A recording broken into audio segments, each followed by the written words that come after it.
यीशु सहाय, praise the Lord. हम अनेक प्रकार के भोज में शामिल हो चुके हैं, चाहे वो विवाह का भोज हो, प्रीति भोज हो, वन भोज हो, किसी का विदाई का भोज हो। कई प्रकार के भोज में हम शामिल हो चुके हैं। अब निमंत्रण भी पाए हुए थे होंगे, परंतु आज जिस भोज की हम चर्चा करेंगे वो उनसे हटकर है। वो तो है प्रभु भोज। आज प्रभोज स्थापन पर्व है और इस अवसर पर हम प्रभोज पर हम चर्चा करेंगे।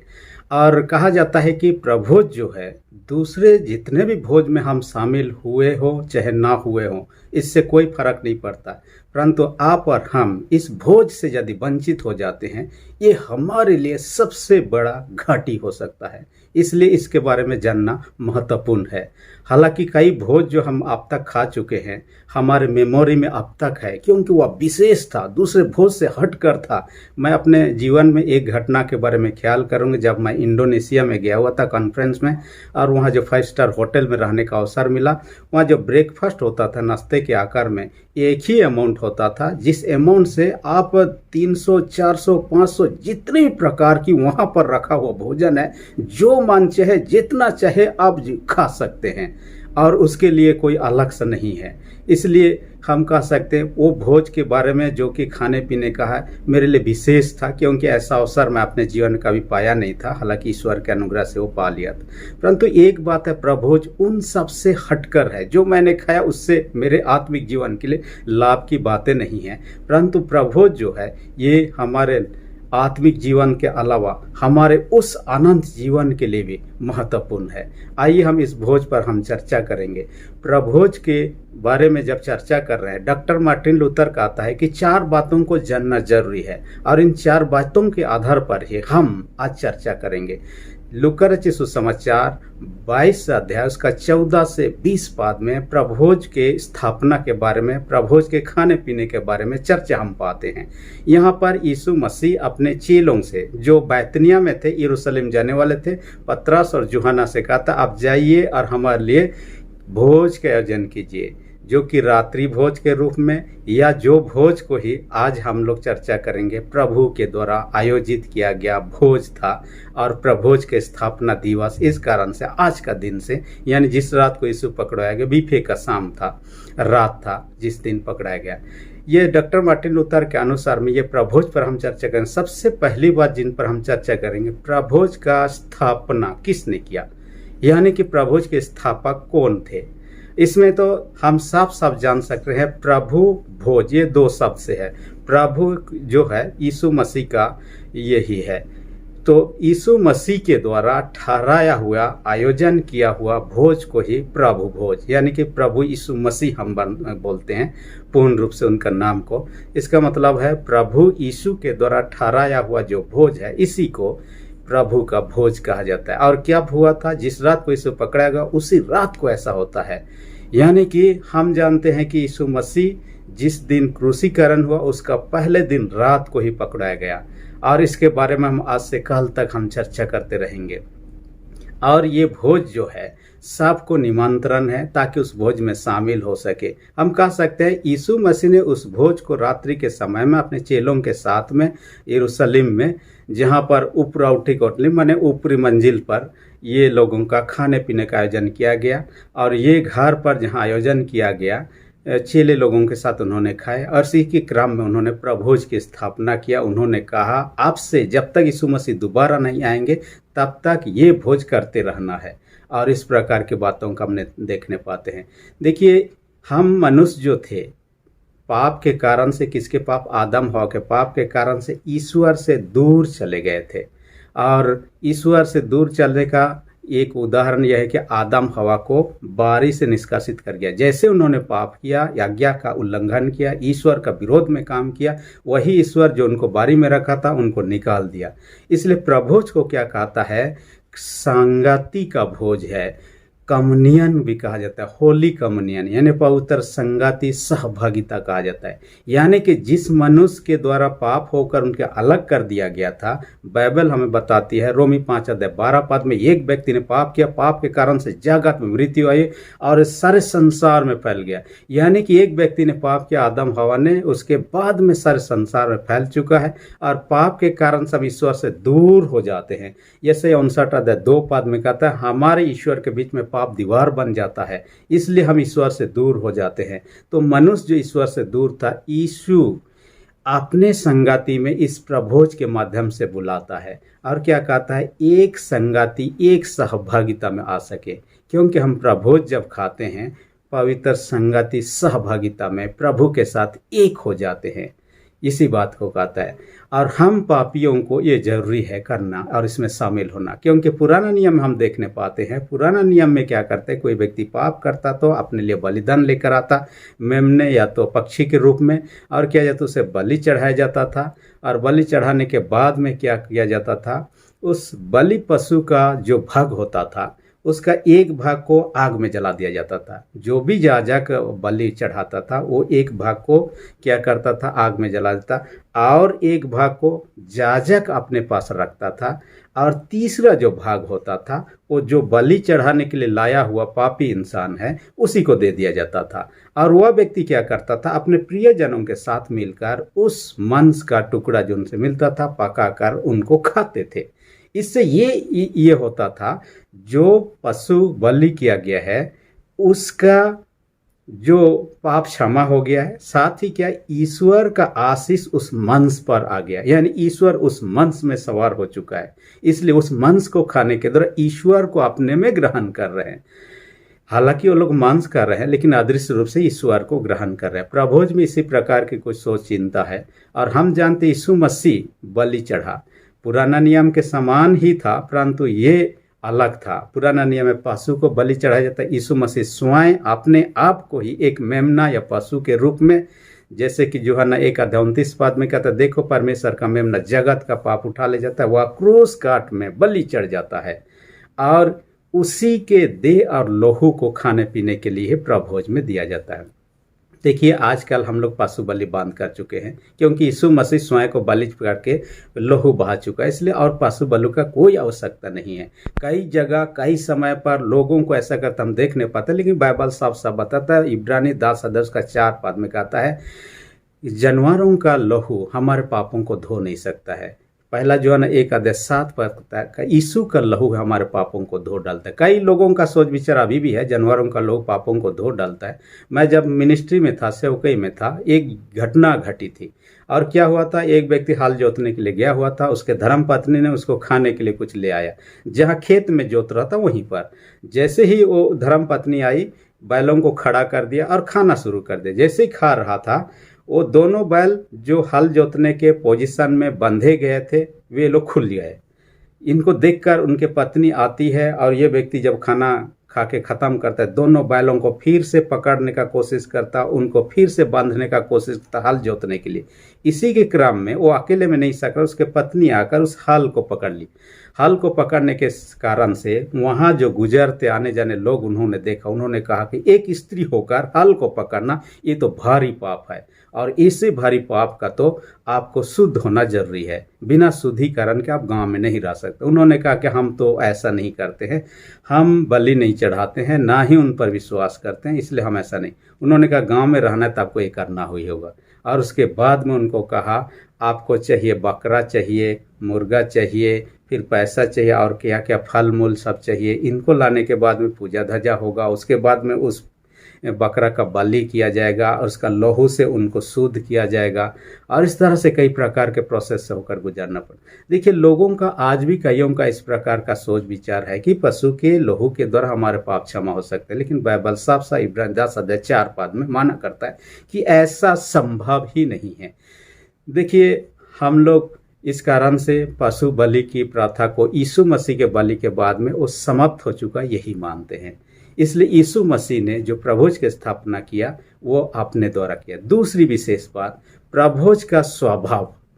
प्रभोज का स्वभाव मतलब जो भी भोज में हम शामिल होते हैं, खाने पीने में जो मेनू होता है उसी को कहिए। प्रभोज में क्या दिया जाता है? प्रभोज में सिर्फ दाखरस और रोटी दिया जाता है, रोटी और दाखरस दिया जाता है, जो कि रोटी जो है यीशु मसीह के देह को इंगित करता है और दाखरस जो है यीशु का लहू को। जैसे यीशु का शरीर को कोड़ों से पीटा गया, कीलों से ठोका गया और उनको तड़ना यातना दिया गया, लहू लुहन हो गया, कांटों का ताज पहनाया गया जिनके कारण से उनका सिर में भी घाव के निशान हो गया, माने शरीर को तोड़ा गया, मरोड़ा गया, करूप कर दिया गया। वैसे ही रोटी को हम क्या करते हैं? तोड़ते हैं और खाते हैं। इसका मतलब ये रोटी जो है प्रभु यीशु मसीह का देह को इंगित करता है। दूसरा जो है हम देखने पाते हैं, लहू जो है दाखरस के रूप में हम ग्रहण करते हैं, यानी कि दाखरस लहू का प्रतीक के स्वरूप। हालांकि वह दाखरस ही होता है, हालांकि वह रोटी ही होता है, परंतु हम इसके माध्यम से आत्मिक रूप से विश्वास के माध्यम से यीशु का देह और लहू को हम ग्रहण करते हैं। और इसके बाद अपने जीवन में यीशु के चेलों के साथ यीशु का खाने पीने के क्रम में उनका खाने का जो विधि था कुछ अलग था। और इसमें कहा जाता है कि सबसे पहले जब खाने फसा का खाने का था, क्योंकि फसा पर्व के अवसर पर लोग थे और फसा पर्व में सारे संसार के लोग जमा होते थे। देखिए उस समय काफ़ी सारे बलि किए जाते थे, पशु बलि। एक घटना में कहा जाता है कि 2,54,500 भेड़ों का बलिदान किया गया था एक फसह पर्व के अवसर पर, जो कि एक सप्ताह तक मनाया जाता था। और इतने संख्या में बलि किया जाते थे, माने लोगों का भीड़ कितना होता था समझ सकते हैं। यीशु के समय जो खाने का विधि था, यीशु अपने चेलों के साथ खाए, उसमें सबसे पहले किया जाता है 1 नंबर में दाखरस को पिया जाता है जो प्याला के रूप में है। दूसरा में क्या किया जाता है? कड़वे शाक को खाते थे। कड़वे शाक को खाने का कारण ये था कि वे लोग मिस्र देश के गुलाम में थे और वे लोग कैसे यातनाएं भोगे, साथ ही 40 वर्षों तक वे लोग कितना दुख तकलीफ सहते हुए कनान देश को पहुंचे हैं। इन चीज़ों को याद करने के लिए कड़वे शाक को खाते थे। तीसरा जो है, वे लोग भजन गाते थे, प्रार्थना के स्वरूप में या स्तुति के स्वरूप में। भजन संहिता 113 और 114 को ये लोग गाते थे या प्रार्थना के रूप में। उसके बाद क्या कहता था? सेकेंड या दूसरा प्याला का दाखरस पीते थे, माने सेकेंड टाइम पीते थे। उसके बाद में क्या करते थे? मेमने जो पका हुआ मांस था उसको खाते थे। साथ ही साथ क्या कहते हैं? अखमीरी रोटी, खमीर नहीं, अखमीरी रोटी खाया करते थे। इसको खाने के बाद में थर्ड टाइम प्याला को पिया जाता था दाखरस के रूप में। उसके बाद में किया जाता है भजन संहिता 115 से 118 को वे लोग गाते थे या तो पढ़ते थे। और इसके बाद में कहता है चौथा प्याला, मैंने फोर्थ टाइम ये लोग दाखरस को पीते थे। इस तरह उनका खाने पीने का अपना विधि था। परंतु इसके विपरीत फसह पर्व कब से शुरुआत हुआ इसको देखेंगे। पुराना नियम में हमें जाना होगा। पुराना नियम काल में हम देखने पाते हैं कि जब इसराइल लोग वहाँ गुलाम थे और वहाँ पर ये लोग छुटकर 10 विपत्ति के बाद में छुटकारा होने का समय था, 10वां नंबर विपत्ति आने वाला था। परमेश्वर के आदेश अनुसार उनको फसह पर्व मनाने के लिए उनको इंगित करता है। उसके स्वरूप क्या करता है? हर एक परिवार के लोग अपने अपने परिवार के अनुपात में, चाहे छोटा परिवार है तो छोटा मेमना को, वो भी 1 साल का नार ही होना चाहिए और उसमें किसी प्रकार का बीमारी नहीं होना चाहिए, धब्बेदार चीज़ नहीं होना चाहिए, गड़बड़ चीज़ नहीं दिखना चाहिए और शुद्ध अच्छा दिखना चाहिए 1 साल का। और जबकि फसह पर्व 1 सप्ताह मनाया जाता था, 10 दिन पहले तक ही उनको चयन करना, सेलेक्ट करना होता था एक मेमना के रूप में। यदि बड़ा मेमना हो जाता, अपने परिवार के लोग खा नहीं पाते, तो पड़ोसियों के साथ मिलकर वे लोग खा सकते थे। इस तरह से सबसे पहले बात मेमने को चयन करना, सेलेक्ट करना उनके बीच में, और वह शुद्ध होना चाहिए। और यीशु मसीह को उसी के साथ ही समझा जाता है कि यीशु मसीह शुद्ध था, उसमें कुछ भी पाप नहीं था। और कई लोगों के मुंह से सुने हैं, वचन में भी हम पाते हैं यीशु मसीह निर्दोष था फिर भी चढ़ाया, निर्दोष मेमना के तय चढ़ाया गया। दूसरी चीज जो पाते हैं पुराना नियम में, वो तो कहता है सूर्यास्त के समय ही काटना है, माने सुबह सुबह काटना नहीं है मेमने को, सूर्यास्त के समय ही काटना है। यानी उसको खाना तो रात को ही खाना है, इस कारण से सुबह नहीं खाना है, ये उनका नियम था। इसलिए कई विद्वान लोग कहते हैं 3 से 5 बजे के बीच में ही काटना उत्तम समझा जाता था, ऐसा कहते हैं। जैसे कि यीशु मसीह 3 बजे के करीब में अपना प्राण को दे दिए कलवरी के क्रूस पर। तीसरी बात जो कहता है, जो लहू निकालता था उस लहू को क्या कर दिया जाता था? अपने घर के चौखट पर लगा देना है। जो व्यक्ति का घर में चौखट में यदि लहू लगा हुआ होगा, आधी रात को स्वर्गदूत सबके घर के होते हुए जाएंगे। जिसके घर में लहू लगा हुआ रहेगा उस घर के लोग कुछ नहीं होंगे, बच जाएंगे। और ऐसा ही हुआ। जिन जिन परिवारों ने लहू को लगा दिया मेमने का, उनके परिवार के कोई नहीं मरे, परंतु जिस परिवार का चौखट में नहीं लगा हुआ था उस घर के पहला उठा यानी पहला संतान जो था, वे लोग सारे मर गए। और इसलिए कहता है ये यीशु का लहू को दर्शाता है। हम यीशु पर विश्वास करने के द्वारा, उसका लहू को ग्रहण करने के द्वारा हम बचाए जाते हैं। हम मृत्यु से बचाए जाते हैं, नरक में जाने से बचाए जाते हैं, हम नष्ट होने से बचाए जाते हैं, हम अनंत जीवन को प्राप्त कर सकते हैं। इसी को इंगित करता है। चौथी बात जो कहता है कि आग में भूनकर ही खाना था। जो गोश्त होता था, मांस होता था, उसे आग में भूनकर ही खाना था, कच्चा नहीं खाना था। इस प्रकार का। पांचवी बात जो कहता है कड़वे साग को खाना ही था, क्योंकि उनके दुख को दर्शाता है। और छठवें जो कहता है अखमरी रोटी खाना था। और इस प्रकार के विधियों को माना करते थे। और जो कुछ भी बच जाता था आग में झोंक देना है, उसे सुबह तक नहीं रखना है। और ये लोग फुर्ती के साथ में अपने कमर में क्या करना, बेल्ट के नहीं गमछा को बंधे रहना है और फुर्ती के साथ खाना है। क्योंकि जैसे ये लोग इसराइल लोग मिस्र देश किनान देश भागने के समय में ये लोग फुर्ती से किए भागे, उसको दर्शाने के लिए लोग ऐसा करते थे। देखिए आज भी हम लोग कई प्रकार के भोज को खाते हैं, परंतु उसका कोई खास मूल्य नहीं। शारीरिक रूप से उसका हमारे लिए अच्छा हो सकता है, लेकिन आत्मिक जीवन के, अनंत जीवन के लिए वो हमारे काम के नहीं भी हो सकते हैं। मैंने बीते दिन में एक घटना के बारे में पढ़ रहा था, एक रेस्टोरेंट के बारे में, जो कि वर्ल्ड का सबसे दम किया रेस्टोरेंट में शामिल है। वो स्पेन देश में है और उस रेस्टोरेंट का नाम कहा जाता है सब्लिमेशन कहा जाता है। और उसका चार्ज जो है, एक दिन आप खाने वहाँ जाएंगे तो एक दिन का एक बार का जो खाते हैं उसका दाम होता है 1,40,000 1,40,000 का बिल। और आप खाने के लिए जाएंगे, आपके सेवा में 25 वेटर लोग होते हैं। कहा जाता है एक डिश आप खाएंगे, उस डिश का टेस्ट 20 प्रकार से आप पा सकते हैं।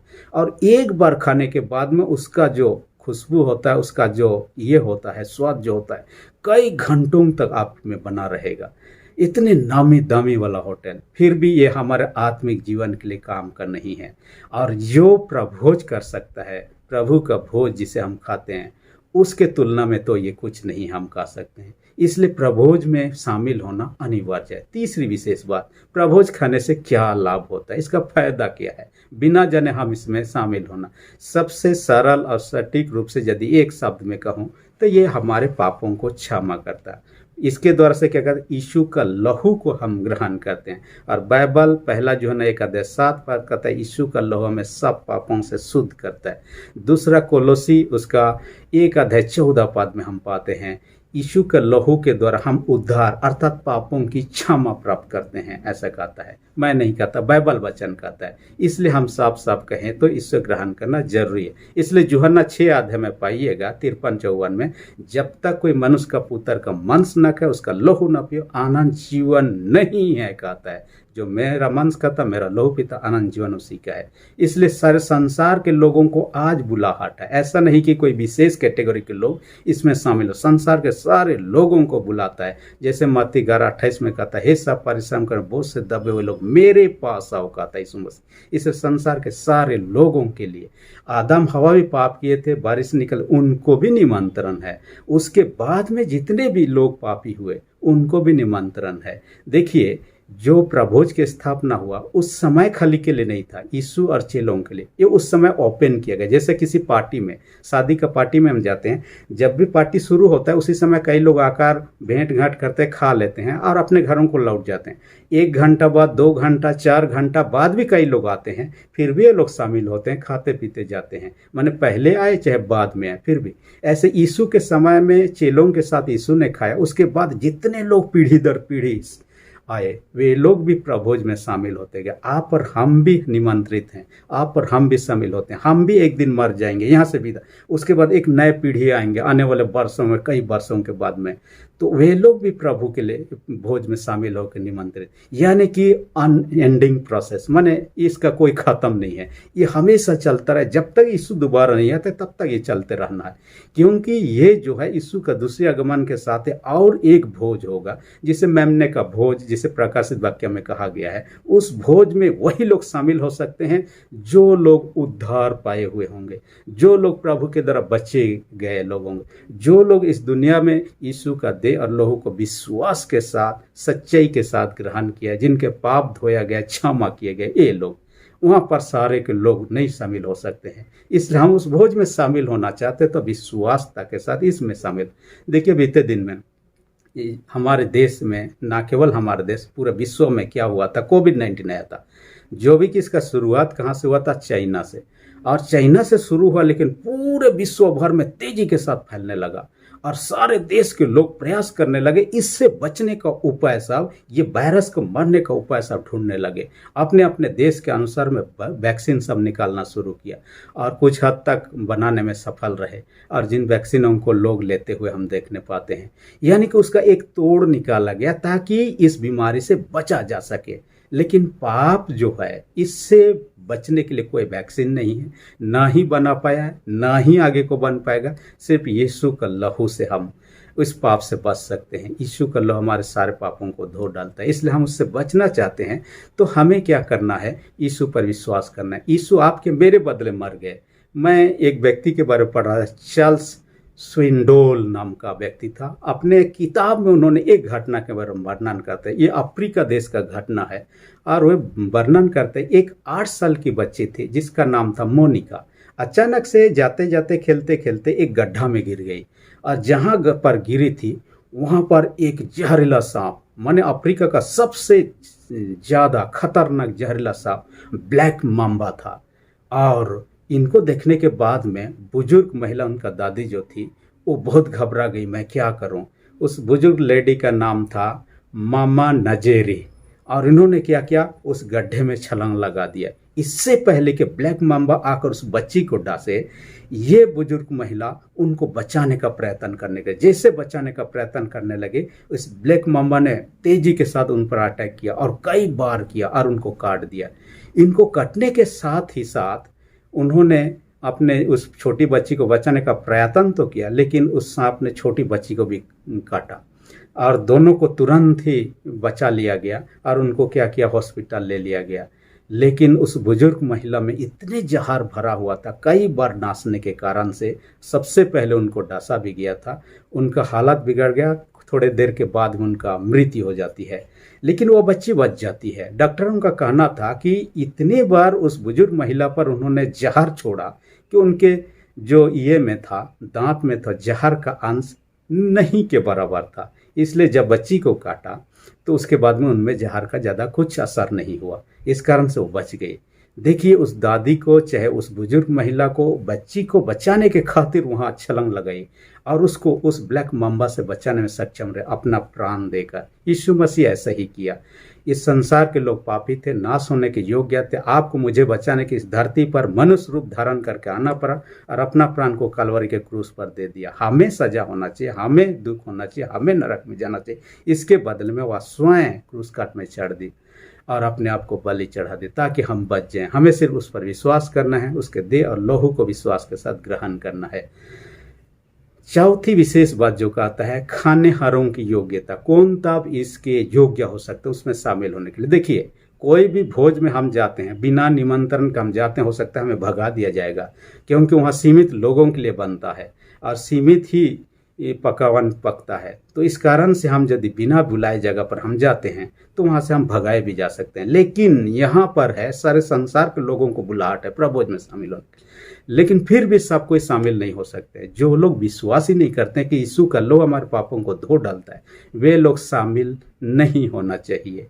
जो लोग अपने मन से ये विश्वास ही नहीं करते हैं कि मैं पापी हूँ, या अपने आप को पापी नहीं मानते, वे लोग भी उसमें शामिल नहीं होना चाहिए। क्योंकि बाइबल कहता है, पहला यूहन्ना 1:8 में कहता है, जो समझता है कि मुझ में कुछ भी पाप नहीं हो, अपने आप को धोखा दे रहा है, कहता है। यानी मुझ में यदि बीमार हो, मैं लोगों को कहूँगा मुझ में कुछ बीमार नहीं है, कुछ मेडिसिन ले लूँगा, तब क्या होगा? बीमारी बढ़ेगा, ऑटोमेटिक मृत्यु होगा। ऐसे ही पाप को यदि हम छुपाने लगे, ये बढ़ेगा। और बाइबल कहता है रोमी 3:23 में, पाप की मजदूरी मृत्यु है, कहता है। सबों ने पाप किया है। यानी कि रोमी 6:23 में इसी बातों को, रोमी 3:23 और 6:23 में आप देख लीजिएगा, कहता है पाप की मजदूरी कैसे मृत्यु है, कहता है। तो इनसे बचना है तो हमें यीशु के पास ही आना होता है। इसलिए हम देखें कि हमें विश्वास होना जरूरी है, अपने पापों का पछताव करना जरूरी। इसलिए छोटे छोटे बच्चों को हम देते नहीं।